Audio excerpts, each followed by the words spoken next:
Moi, quand je voyage en Afrique, c'est jamais en mode voiture privée, etc. J'arrête un taxi au hasard, je lui dis ce que j'ai envie de faire et let's go. Monsieur, je veux découvrir votre ville. Vous connaissez Brazzaville? Donc ça veut dire si je vous dis de me montrer tout ce qu'il y a à faire à Brazzaville, vous savez. Vous êtes sûr, monsieur? Parce que moi, là, je veux montrer aux gens comment Brazzaville, c'est joli. Hein. On y va alors?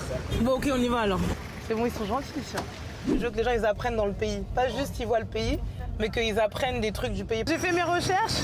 J'ai vu que c'était un incontournable. Bon, touristiquement parlant, je vois pas trop, voilà. Mais dans les pays où c'est pas encore trop touristique, il y a des choses où ça peut être intéressant de les voir juste pour voir. Là, je vais juste faire une vidéo devant Pont du Jouet. Comme je voyage solo, j'ai pas de caméraman et tout, et j'ai pas envie d'en avoir parce qu'après, je connecte moins avec les gens. Du coup, mes caméramans et mes photographes, c'est les chauffeurs de taxi ou les passants. Et ils aiment bien en général. Juste un petit plan. C'est un pont qui est quand même emblématique à Brazzaville. Quand j'étais à Kinshasa, je le voyais depuis Kinshasa.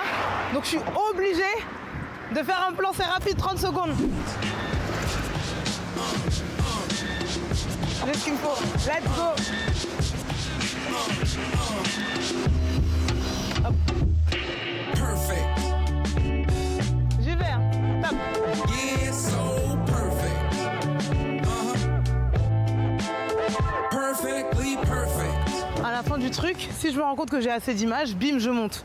Si je me rends compte que j'ai pas assez d'images, ou tu sais, de moments pour lier les images, genre, ah, maintenant, on passe au numéro 2. Ah, tu vois, des trucs comme ça. Je me prends une matinée et je vais tourner les scènes, tu vois.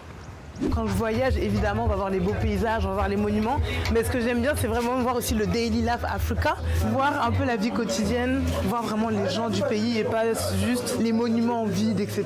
Franchement, il n'y a pas un seul pays que j'ai pas aimé, en vrai. Et sur les réseaux sociaux, je montre les trucs stylés pour chaque pays. Après, en off, ou si les gens me demandent vraiment conseil, je vais dire, genre par exemple, si t'as jamais voyagé en Afrique, je te conseille plutôt ça. Si t'es déjà un baroudeur et que tu veux de l'authenticité, je te conseille plutôt ça. Et moi, franchement, c'est ce tourisme-là que j'aime.